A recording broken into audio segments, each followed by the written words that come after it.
From Thursday, 10th of November, and this is a story that myself and the G-Man had a lot of laughs about when we first heard it. Newcastle United have announced St James's Park is to be renamed the Sports Direct Arena to sell the naming rights as part of a plan to sell the naming rights to their famous stadium. This was originally going to be in the What's Up With That moments, but it's not as funny as we first thought. But the Magpies hope to follow fellow Premier League clubs Arsenal and Man City by licensing the name rights to the ground, which has been their home since 1886. So James's Park, which has a capacity of over 52,000, could join the Emirates Stadium and the Etihad Stadium in adopting the name of an external backer. I'll come back to that in a second. Until the club can find a sponsor to buy the naming rights, the ground will be named after owner Mike Ashley's sports retail company. We've got a couple of funny tweets about this later on, so stick around for funny quotes and funny moments and your funny tweets. Newcastle originally planned to allow sponsors to link their brand to St James's Park, but that idea put forward in 2009 is now replaced by the offer to purchase full naming rights. Apparently, these naming rights will be worth up to 10 million a year. Could generate up to 10 million a year, according to Derek Lambias. And Derek Lambias has been very, very busy in terms of quotations. So we'll come back to that in the What's Up With That moments. But the Magpies announced their plans, and it sparked a predictably furious response from supporters who were angered when potential sponsors were initially offered the chance to link their name to the stadium, as Mike Ashley did by calling it sportsdirect.com St James's Park, a title which was seldom used 2 years ago. Lambias has said, I hope it would generate between 8 million and 10 million a year. That will give us another player. The club needs to be self-sufficient, and this will help us to be self-sufficient. Yes, we do need to go that one step further to compete. Yes, we do. We've had an exceptional year, and long may it continue, but the fans want us to buy more players. We need to bring in a striker in January. We will need replacements in the summer, and we need to give ourselves as much as possible. There is no guarantee we will find a sponsor between now and then, but I have to give ourselves the opportunity, and this is one. We have to keep going at it. We can't just say, oh, it hasn't worked out, let's go back to what we were. We have to give ourselves the maximum opportunity to sell it. Now, it sounds like that Newcastle United, Derek Lambias and Mike Ashley, are trying to sell Newcastle's ASS up the river, or their ARSE for those of us who are English, up the river. Because at the end of the day, G-Man, what was he saying about at work? It was a case of Mike Ashley is essentially fleecing the club. I mean, could you imagine a conversation between him and him? It'd be a case of, oh, so Mike, you have a proposal for us on the table. Shuffles his chair around. Yes, Mike, I do have a very serious proposition for you. Shuffles his chair back. Oh, so what is that then, Mike? Would you like to lay down your spiel for us? Shifts his chair around again. Yes, well, we'd like to offer you £10 million a year for naming rights. What channels do I have to go through? Shuffles his chair around again. Yeah, you're gonna have to fax us your bank details and a couple of bank statements just to make sure everything's kosher and above board with the stockholders. Shuffles his chair around again. Okay, you'll have it in 5 minutes. Shuffles his chair around again. Walks out of the room. Goes into the next room. Emails over at Mike Ashley at Sports Direct to Mike Ashley at NewcastleUnited.com, and then comes back into the room with a printed sheet of paper. Here you go, Mike. Oh, shuffles round in his chair again. Thanks, Mike. Pleasure doing business with you. And it's like, wait, hold on a minute. It's either in that situation it'd be either Mike Ashley schizophrenic, or the dude is literally trying to fleece Newcastle United and make them look like even more of a joke since they got relegated. Well, do you know what it reminded me of, Lee? It's a similar thing, but do you ever remember, I don't know if you have, but ever played Monopoly by yourself when you was younger? Yeah. Yeah, when you just thought, let's roll the dice and just see which one of your little pieces you can get around the board faster, and then you used to buy buildings of yourself, and you used to think, oh, I haven't got enough money, I'll give it to you later, sort of attitude. That's what it reminds me of. It's bad. It's bad because go on, G-Man. You want to go on, man. No, but I was going to say the more serious point to me is, and I don't think many people understand when I was laughing heavily about it, is the fact that Mike Ashley is essentially paying himself to buy the rights of Newcastle, so that therefore giving Sports Direct free advertisement, for how many years? Yeah, he's saying he's putting 10 million into the club, but this 10 million could therefore be coming out of the transfer kit. He could be coming out of a number of things, so he doesn't have to be putting any new money into the club. No, of course, like the Andy Carroll sale. Where did the money go for that? Pardew was promised it. Pardew was promised it to strengthen the squad, but that didn't come, did it?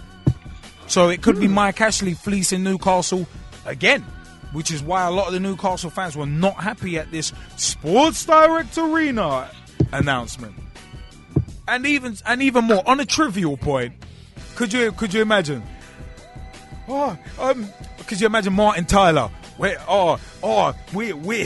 here, and it's live at the Sports Direct Arena, and it would be like, no, it's like the Etihad Arena. Okay, doesn't sound too bad. The Emirates Stadium doesn't sound too bad. At least with those two clubs, you had just moved in to Ashburton Grove, which is what the Emirates was called before. Man City, after the Commonwealth Games, had just moved from Main Road to Eastlands, or the City of Manchester Stadium. So that didn't have the history connected to it. Now, Newcastle have got 100 plus years of history attached to it, and Mike Ashley is basically trying to rewrite history just to line his own pockets, in my view, which, in all honesty, is a disgrace. So it's one of them. It's one of them ones. It's going to be hilarious. The ribbon is going to be hilarious, as if sportsdirect.com/St James's Park whatever wasn't funny enough. It gets even worse. The Sports Direct Arena. How tacky does that sound? It just sounds so tacky. What are they going to do? What are they going to do? Have a Sports Direct? Have press conferences out of a Sports Direct in Gateshead? They have live press conferences before matches there, and also it's just silly. I just find the whole thing silly, and at the end of the day, 10 million a year compared to the 100 million a year, the 100 million deal with Arsenal, compared to the 400 million pound deal with Man City over a decade.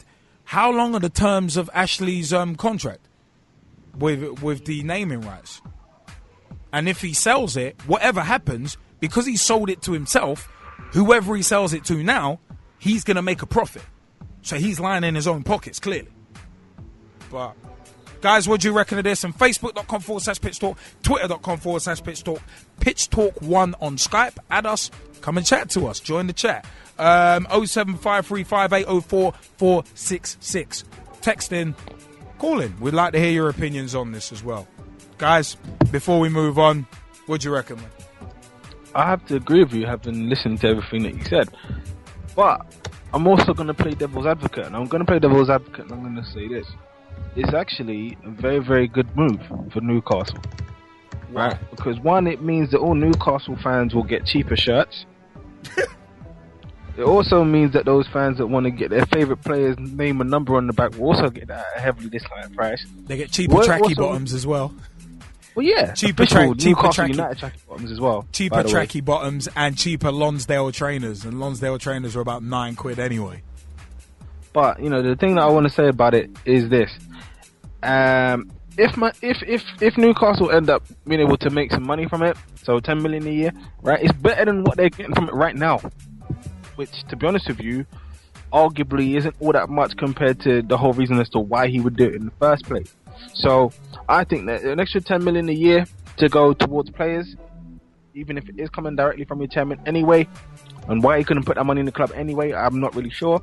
But, if they can get that money anyway, from the sponsorship deal, it's not that bad. Well, I think the Ashley's fans really need to look fleecing the forward club, and see the bigger picture. And I actually think he deserves some credit in playing devil's advocate. Now, if he does go and shift the naming rights at the stadium onto somebody else, yes, he'll be making profit, but it's also a profit for the club. And I also feel not necessarily, because I said, look at the Andy Carroll deal. That money didn't go back into the team. Newcastle didn't spend £35 million in the summer, did they? No, they didn't. But by the looks of things, right, Liverpool look to be the team worse off in that deal right now, for being really, really real. Not really. And it doesn't look like Newcastle need to spend 35 million, much less up front. Fourth in the league. Well, it's one of them was a couple injuries to a small squad. They are going to tail off. I mean, they're not title contenders. Let's not be stupid. Some people have said they are. No. Look, I'm not saying they are, but what I am saying is they're outperforming Liverpool and Andy Carroll right now. Yeah, right now. But the season don't end after 12, 13 games. It ends after 38. That's what we deal with in football. Especially first team football, the top level we're dealing with right now. Yeah, right now, 35 million, right, that they went and shifted Andy Carroll to you lot for, seems to be a sound investment, because right now they got Demba Ba and Leon Best stepping up to the plate and finding the back of the net. So, well, they play us. I think they play us in a couple of weeks, so we'll see. I say this: who's doing better right now? So, even though they have that 35 million that hasn't gone anywhere, listen, just because they haven't spent it yet, and let's be honest, Alan Pardew is working a miracle right now. There's no two ways about it. The way that he's going about it, the way the team's playing right now, they don't need to do that. I think if they do anything else, it'll probably interrupt the harmony of the squad that they have at the moment and the performances that they're able to put out. Maybe it's going to be something for them to go and look into at the close of the season as opposed to mid-season. So, I know we're saying 35 million has gone back, and it might mean that the rest of the money that they're going to get from any other deals might not go back. But as I say, when you look at performances right now, do they need the extra money? Performances say no. At the moment, so, they do. So. Given how the club is operating at the moment and how well they're doing, that management from the top seems to be doing the right thing, because without it, they wouldn't be where they are right now. And I think it that way. I think with Mike Ashley, it's a case of dumb luck. But yeah, dumb luck from the Cockney Mafia, as some would say. But hell, but you know what? Perhaps, but this is what I'm going to say to you. He might have that, but Liverpool don't. Yeah, but dumb luck has no longevity. I'm going to leave it as that.